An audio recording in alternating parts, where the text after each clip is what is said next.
The Galactic Council chambers had never witnessed such unanimous agreement. Representatives from 12 major civilizations sat in their crystalline seats, their various forms of communication creating a symphony of concern that translated through the universal interface as one clear message. Humanity had to be stopped. Ambassador Zethkar of the Vorthan Empire flexed his 6 arms nervously as he addressed the assembly. His species had conquered 17 star systems through calculated warfare, but even they had never seen anything quite like what the humans had done to the Kralix fleet. Honored delegates, Zethkar began, his translator converting his clicking mandibles into smooth galactic standard. We have gathered here today to address what can only be described as an unprecedented threat to galactic stability. 3 cycles ago, the Kralix hegemony declared war on the human colony of New Terra. It was meant to be a simple territorial dispute, resolved through conventional means. A holographic display materialized in the center of the chamber, showing the aftermath of what had become known as the New Terra incident, where once a mighty Kralix battle fleet of 200 vessels had approached the human colony. Now only empty space remained, dotted with peculiar geometric patterns that seemed to shift and dance in the starlight. The humans, Zethkar continued, his voice trembling slightly, eliminated the entire Kralix fleet without firing a single conventional weapon. No plasma cannons, no quantum torpedoes, no gravitational disruptors. Instead, they deployed something they called creative problem-solving. Ambassador Lyrian of the Peaceful, Ethereal Collective raised her translucent hand. Her species communicated through harmonious light patterns, but her current display showed deep purple waves of distress. Please elaborate on these creative solutions, Ambassador Zethkar. Our intelligence networks have been unable to determine exactly what transpired. The Vorthan's compound eyes dimmed as he accessed the classified reports. The humans began by hacking into the Kralix fleet's entertainment systems. They replaced all recreational content with something they called elevator music, and infomercials for kitchen appliances that, according to our cultural analysts, were deliberately designed to be maximally annoying to Kralix psychological patterns. A collective gasp rippled through the chamber. The crystalline beings of Nexus Prime chimed in distress, while the gas form representatives of the nebula states began swirling in agitated patterns. But that was merely the beginning, Zethkar continued. While the Kralix crews were distracted by their growing irritation, human infiltrators disguised as food service robots began replacing the fleet's combat rations with replicated versions that were nutritionally identical but tasted, and I quote from the Kralix survivors, like disappointment and regret had a baby. The Ethereal Collective's representative pulsed bright yellow, the equivalent of nervous laughter in her species. Surely you jest, Ambassador. No civilization would use such unconventional tactics in warfare. I wish I were, Zethkar replied grimly. The psychological warfare escalated when the humans began broadcasting what they called educational programming directly into the Kralix vessels. Apparently, they transmitted 47 hours of content about proper dental hygiene, featuring animated characters that the Kralix found simultaneously annoying and impossible to ignore. Elder Morvek of the Ancient Dominion, whose species had observed galactic conflicts for over 50,000 years, leaned forward on his floating platform. His aged voice carried the weight of eons. In all my years, I have witnessed plasma storms that could crack planets, nano-weapons that could dissolve entire fleets, and reality-bending technologies that made space itself a weapon. But I confess I do not understand how dental hygiene programming could destroy a military fleet. The humans call it psychological attrition, Zethkar explained, pulling up additional data streams. The constant low-level irritation, combined with the inability to escape the stimuli due to their ship's closed environments, began affecting Kralix decision-making capabilities. But the true genius of the human strategy revealed itself in the final phase. The holographic display shifted, showing communication logs from the Kralix flagship. Even translated into galactic standard, the increasing frustration and confusion of the Kralix commanders was palpable. While the fleet was distracted and demoralized, The humans deployed what they called helpful customer service protocols. Every time a Kralix ship attempted to target the human colony, they received a polite automated message asking them to rate their warfare experience on a scale of 1 to 10, followed by an offer to speak with a customer service representative about their concerns. Ambassador Quill of the Silicon Confederacy, whose mechanical form processed information at quantum speeds, emitted a series of confused beeps. I fail to compute the tactical advantage of such actions. The Kralix made the mistake of actually engaging with the customer service system, Sethkar continued, his mandibles clicking in what his species considered dark amusement. They were placed on hold for 14 hours while listening to what humans call smooth, jazz versions of death metal classics. When they finally reached a representative, they were transferred between 43 different departments, each time being asked to explain their invasion from the beginning. The chamber fell silent as the implications began to sink in. The wandering minds of the psychic collective began projecting waves of disbelief and grudging admiration. By the time the Kralix fleet commander finally reached someone authorized to discuss military action complaints, he had been connected to a human child who was apparently participating in Bring Your Offspring to Work Day. The young human spent 2 hours explaining, in painstaking detail, their science project about butterfly migration patterns and asked if the Kralix had ever seen a butterfly. Elder Morvak's ancient eyes widened. And this broke them? The final straw came when the humans offered to resolve the territorial dispute through what they called competitive interpretive dance. They broadcast a formal challenge, complete with judging criteria, suggested music, and a bracket system for elimination rounds. The Kralix fleet commander, by this point mentally exhausted and deeply confused about what was happening, actually began seriously considering whether his crew knew any traditional dances. The assembled delegates sat in stunned silence.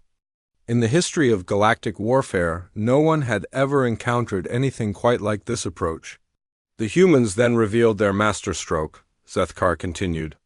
While the Kralix were debating dance choreography, human engineering teams had been secretly upgrading their ships, systems with helpful improvements. Every Kralix vessel found that their weapons systems had been replaced with confetti cannons. Their targeting computers now only displayed funny cat videos, and their helm controls had been rewired to play children's songs whenever they tried to change course. Commander Thorax of the insectoid hierarchy buzzed angrily. This is an affront to the very concept of honorable warfare. Where are the epic battles, the glorious sacrifices, the dramatic explosions that light up the void? That, said Sethkar, is precisely what makes the humans so dangerous. They don't fight wars the way we understand them. They approach conflict like a puzzle to be solved or a game to be won through cleverness rather than force. The Kralix fleet eventually limped home in complete humiliation, their crews requiring extensive psychological therapy. The ethereal collective's representative dimmed to a worried blue. What are their military capabilities when they do engage in conventional warfare? Sethkar's mandibles clicked nervously. That's just it, we don't know. They've never actually used conventional weapons against a major power. Every conflict has been resolved through what they call alternative solutions. When the Gorlan pirates attempted to raid human shipping lanes, the humans responded by offering them jobs in customer service and actually convinced half the pirate fleet to become legitimate telecommunications employees. Impossible, growled Commander Thorax. They offered better benefits than piracy. Sethkar shrugged with 4 of his 6 arms. Paid vacation, health insurance, retirement planning. Apparently, the average pirate has very limited job security and no real career advancement opportunities. Elder Morvak floated closer to the central display, studying the data with ancient eyes that had seen civilizations rise and fall. What you're describing isn't just unconventional warfare. It's a complete paradigm shift. They're not fighting their enemies, they're managing them. Exactly, Sethkar confirmed. And that's why we must act.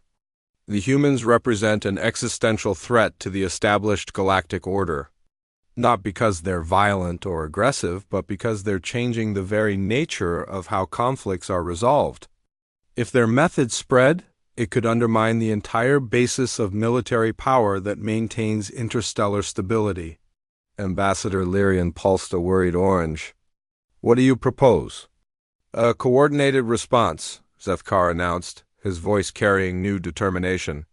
"All 12 major civilizations working together to issue humanity an ultimatum: abandon their unconventional methods and conform to standard galactic warfare protocols, or face the combined might of the Galactic Council." The chamber erupted in communication. Light patterns flashed. The ultimatum arrived at Earth's diplomatic headquarters, exactly 72 hours after the Galactic Council's emergency session. Ambassador Sarah Chun read it twice, set it aside, and continued eating her sandwich while reviewing the morning reports from humanity's deep space monitoring network. The document itself was impressive, written on crystallized starlight in 12 different languages, sealed with the combined authority of every major galactic civilization, and delivered by a herald ship that played dramatic orchestral music as it approached Earth's orbital stations. The message was simple: humanity would abandon its unconventional warfare methods within 30 standard galactic days or face total annihilation from the combined fleets of the Council. Chun finished her sandwich, brushed the crumbs from her uniform, and activated her communication array. Within minutes, she was connected to the scattered command structure that humanity had developed over the past century, a network so distributed and seemingly chaotic that most alien intelligence services had given up trying to map it. "Morning, everyone," Chun said cheerfully as faces appeared on her screen from across human space.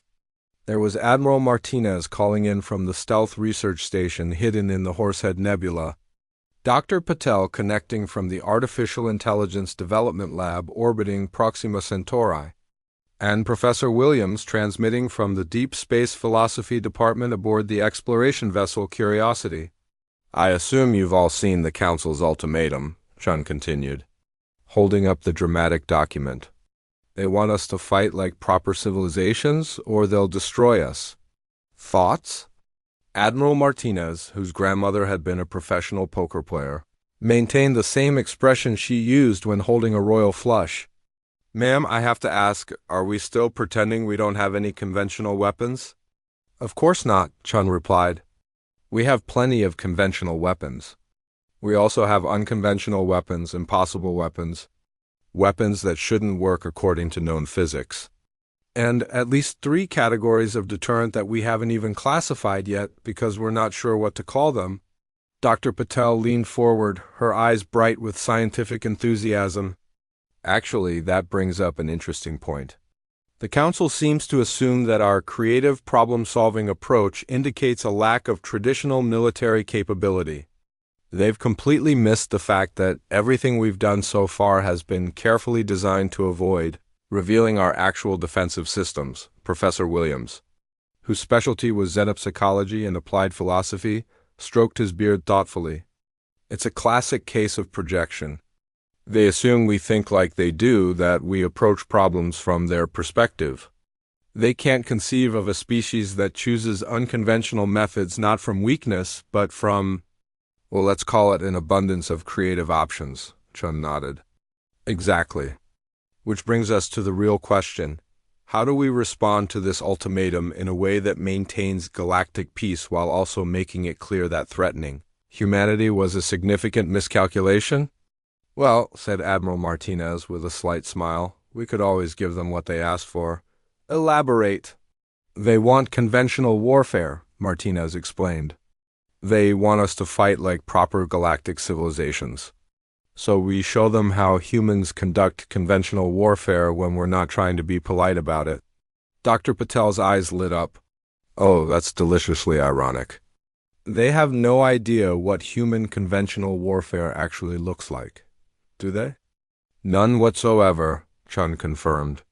"Their entire assessment is based on the assumption that our creative approaches represent the peak of our military capabilities. They think we use psychological warfare and customer service tactics because those are our most advanced weapons. Professor Williams chuckled. It's like someone seeing a master chef make a souffle and assuming they must not know how to use a blowtorch. The conversation continued for the next several hours as humanity's leadership discussed their options. The ultimate decision reached through a process that involved input from philosophers, comedians, military strategists, children's book authors, and a surprisingly insightful artificial intelligence that had originally been designed to optimize pizza delivery routes, was elegant in its simplicity. Humanity would comply with the ultimatum by demonstrating exactly what human conventional warfare looked like. The response was delivered to the Galactic Council exactly 29 days later. It was a simple message, transmitted through standard diplomatic channels, containing nothing more than coordinates, a timestamp, and a single line of text. As requested, we will demonstrate conventional human warfare protocols. Please observe from a safe distance. The coordinates led to an uninhabited star system on the edge of human space, a region containing nothing but empty space, a few asteroid fields, and a single unremarkable yellow star. The Galactic Council assembled their observation fleets at what they calculated to be a safe distance, roughly 50 light-years away, well beyond the range of any known weapon system. At the specified time, something extraordinary happened. The star went out, not exploded, not collapsed, not consumed by some exotic reaction. It simply ceased to exist, leaving behind empty space and a brief gravitational anomaly that folded in on itself and disappeared within seconds. The observation fleets, their sensors trained on the target system, recorded everything. The star had been there, burning steadily as it had for billions of years. And then it was simply gone. As if someone had reached out and turned off a light switch, the first reports began flooding into the Galactic Council within hours. Every civilization's science teams came to the same impossible conclusion. The humans had somehow deleted a star from reality. Not destroyed it, not converted its mass to energy, but simply erased it from existence as if it had never been there at all. Ambassador Zethkar of the Vorthan Empire found himself staring at sensor readings that his six-armed species' most advanced scientific minds couldn't explain. This is impossible, he muttered, his mandibles clicking rapidly. You can't just delete a star. Apparently, replied his science advisor, humans can. The emergency session of the Galactic Council convened within days. The chamber that had been filled with confident determination during their ultimatum delivery now hummed with barely controlled panic. Elder Morvac, whose ancient eyes had seen the rise and fall of countless civilizations, spoke first. In 50,000 years of observation, I have witnessed weapons that could shatter planets, devour systems, and tear holes in space itself. But I have never seen anything that could simply remove something from existence. Ambassador Lyrian of the Ethereal Collective pulsed rapidly through the entire spectrum of visible light, a pattern that in her species indicated extreme agitation. Our scientists can't even theorize about how such a thing is possible. It violates everything we know about physics, energy conservation, and the fundamental nature of reality. The humans, said Commander Thorax of the insectoid hierarchy. His buzzing now subdued and worried, sent a follow-up message this morning. The chamber fell silent. What did they say? Asked Zethkar, though he wasn't sure he wanted to know. Thorax activated the central display, showing a simple text message. Demonstration complete. This concludes our presentation of human conventional warfare capability. We hope this clarifies any misunderstandings about our previous restraint in military matters. We remain available for diplomatic discussion at your convenience. P.S. The star deletion was reversible. Would you like us to put it back? The silence in the chamber stretched for long minutes as the implications sank in. The humans hadn't just demonstrated an impossible weapon. They had implied that erasing a star from existence was reversible, suggesting a level of technological advancement that made every other galactic civilization look like they were still hitting things with Roxa, Ambassador Quill of the Silicon. Confederacy finally broke the silence with a series of rapid, electronic chirps that translated as frantic computational processes. I have been calculating the energy requirements for the observed phenomenon. The numbers do not make sense. According to our understanding of physics, the power needed to accomplish what we witnessed would require harnessing the entire energy output of our galaxy for several billion years. Unless, said Dr. Chun's voice suddenly filling the chamber, causing several delegates to physically recoil in surprise, you approach the problem from a completely different angle. The human ambassador had somehow joined their emergency session without triggering any of their security systems. She sat calmly in an empty chair that moments ago hadn't existed, sipping what appeared to be coffee from a mug labeled Galaxy's Best Mom. How did you? Thethkar began. Oh, the same way we deleted the star, Chun said casually. We just asked Nuzli. Reality is much more cooperative than most people assume. Once you figure out how to communicate with it properly. Elder Morvac studied, the human with ancient eyes that had learned to recognize when something fundamental was about to change. You speak as if reality is ... conscious. Well, Chun said, taking another sip of coffee, that's more of a philosophical question, isn't it? The important thing is that we've learned to work with the universe instead of fighting against it. That's really what all of our unconventional methods have been about. Collaborate. 3 months after Ambassador Chun's unexpected visit to the Galactic Council chambers, the galaxy had become a very different place. The emergency sessions had evolved into what humans called collaborative problem-solving workshops, complete with coffee breaks, team-building exercises, and colorful sticky notes covering every available surface. Elder Morvac, whose 50,000 years of experience had not prepared him for participating in Trust Falls with insectoid warriors, found himself oddly invigorated by the process.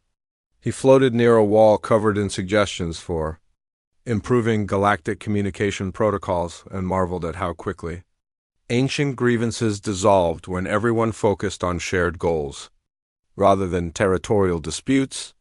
I still don't understand how they convinced us to try this approach, muttered Ambassador Zethkar, whose 6 arms were currently occupied with arranging magnetic poetry pieces into what the humans called vision statements. His mandibles clicked in confusion as he tried to make sense of how diplomatic negotiations had turned into arts and crafts time. It started when they asked what we actually wanted, replied Ambassador Lyrian, her ethereal form pulsing a contemplative blue-green. Such a simple question, but no one had bothered to ask it before. The transformation had begun immediately after Chun's demonstration. Instead of responding to humanity's overwhelming technological superiority with fear or submission, she had done something unprecedented. She had asked each civilization what they hoped to accomplish through their military might. The answers had been surprisingly mundane. The Vorthan Empire wanted security for their trade, roots and recognition of their cultural achievements. The insectoid hierarchy sought resources for their expanding colonies and respect for their military traditions. The ethereal collective desired peaceful coexistence and protection for their philosophical centers of learning. Nobody actually wanted war, Dr. Patel had observed during the first workshop session.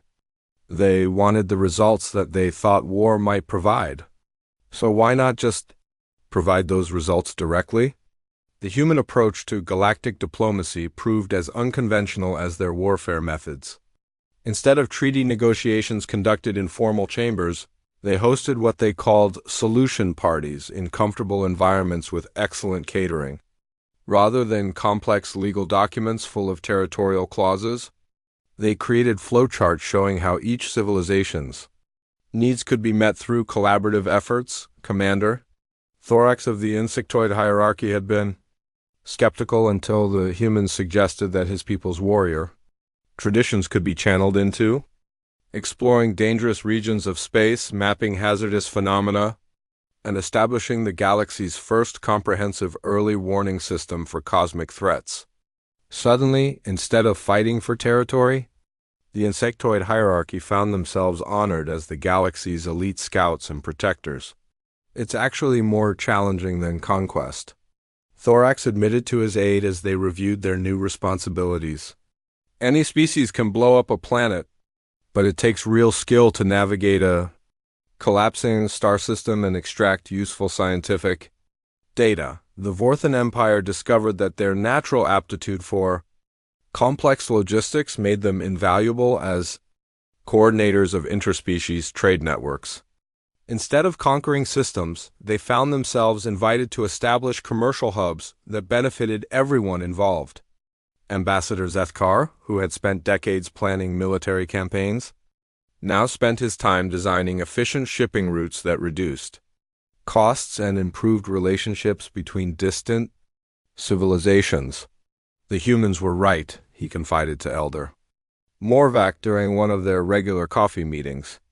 We were using warfare to solve problems that had much simpler solutions. Why invade 17 systems when you can just ask them if they'd like to participate in mutually beneficial trade agreements? The ethereal collective's philosophical centers became the galaxy's new diplomatic training grounds, where representatives from all species learned the human art of creative problem-solving. Their light-based communication methods proved invaluable for developing new translation protocols that preserved nuance and cultural context, but the most dramatic change came when humanity revealed the true scope of their capabilities. The star deletion was actually one of our simpler demonstrations, Dr. Chin explained during a presentation to the assembled galactic leaders. We've been developing what we call collaborative technology for several centuries now. Instead of imposing our will on the universe, we learned to work with it. She gestured to a holographic display showing Earth's solar system, but something was different. The planets moved in their usual orbits, but streams of light connected them in complex patterns that seemed to pulse with conscious intention. We discovered that reality itself is much more flexible than most species assume. Once you learn to communicate with fundamental forces, you can accomplish remarkable things through cooperation rather than domination. Elder Morvac studied the display with growing wonder. You're saying the universe is conscious? Not exactly, Chan replied thoughtfully. It's more like reality has preferences. Given a choice between order and chaos, between creation and destruction, between cooperation and conflict, the universe tends to support solutions that increase overall harmony and complexity. Once we figured that out, we started designing our technologies to work with those preferences instead of against them. She touched a control, and the display shifted to show human space from a broader perspective. What the other civilizations had assumed were scattered colonies and research stations revealed themselves as part of a vast, interconnected network that spanned multiple dimensions and operated on principles that made conventional physics look like a rough first draft.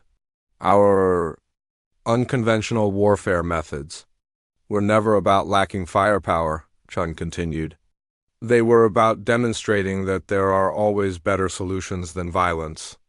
When you can negotiate with reality itself, traditional weapons become as obsolete as siege catapults in a world of spacecraft.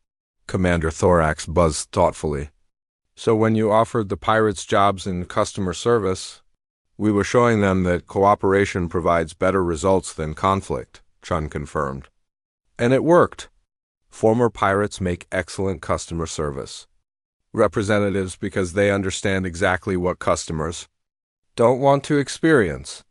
The revelation sparked a galaxy-wide renaissance of scientific and philosophical discovery.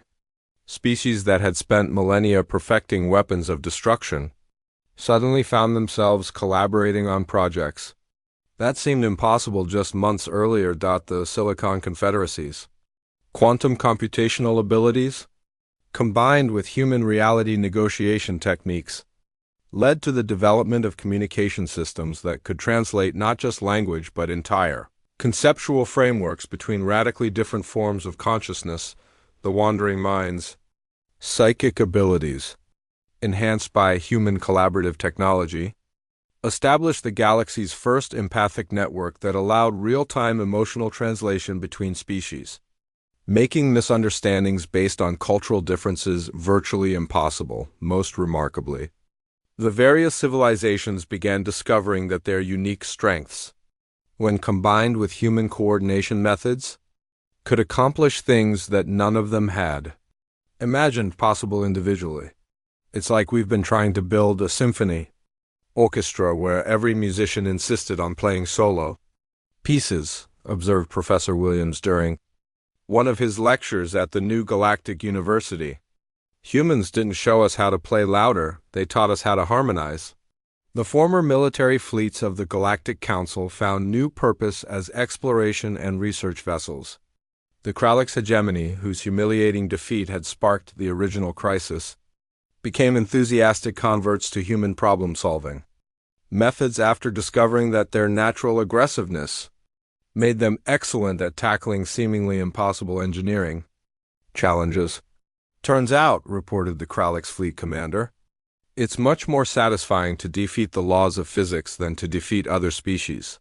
Physics doesn't hold grudges, and when you win, everyone benefits. 6 months after the ultimatum that was supposed to force humanity to abandon their unconventional ways, Ambassador Shun found herself in the renovated council chambers, now decorated with artwork from dozens of different species and furnished with comfortable seating arrangements that actually accommodated various alien physiologies. The formal podium had been replaced with a circular discussion area where representatives could interact as equals. The dramatic lighting had been adjusted to spectrums that were pleasant for all species present. Most significantly, the entire atmosphere had changed from one of barely controlled hostility to genuine collaborative enthusiasm. "I have to ask," said Elder Morvok as he joined Shun for their daily coffee ritual, "did you plan all of this from the beginning?" Chun smiled as she poured herself a fresh cup from the pot that had somehow become a permanent fixture of galactic diplomacy. "Not exactly. We hoped that if we demonstrated our capabilities clearly enough, people would realize that cooperation offered better results than conflict. But we honestly weren't sure it would work this well." "And if it hadn't worked?" Morvok asked. "If we had insisted on war despite your demonstrations." Chun's expression grew thoughtful. "We would have found another way." "That's